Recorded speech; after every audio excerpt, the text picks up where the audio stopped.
এই ভুলটি করলে আপনি কাবা ঘরের গিলাফ ধরে টানলেও আপনার ক্ষমা হবে না। ভিডিওটি দেখে যাবেন। কাবা ঘরের গেলাফ ধরে কানলেও আপনি আমাকে যে মিথ্যা অপবাদটা দিয়েছেন এটা মাফ হবে না যতক্ষণ না আমি মাফ করছি। কথা কি বুঝতে পারছেন? মনে করেন আপনি আমাকে মিথ্যা একটা অপবাদ দিয়েছেন এবং ধুয়ে রেখে দিয়েছেন একদম মিথ্যা অপবাদ দিয়ে। যতক্ষণ আমি আপনাকে মাফ না করছি, কাবা ঘরে গিয়ে গেলাফ ধরে কান্নাকাটি করলেও এই পাপ মাফ হবে না ইনশাআল্লাহ।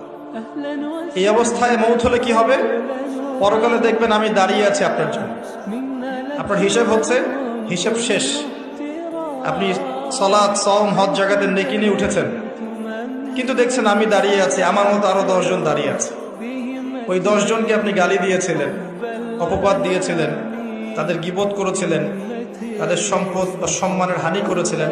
এখন কিয়ামতের মাঠে আপনার নেকি দিয়ে এই ঋণ শোধ করতে হবে, অন্য কোনো অপশন নেই। আর যদি নেকি শেষ হয়ে যায় তখন কি হবে?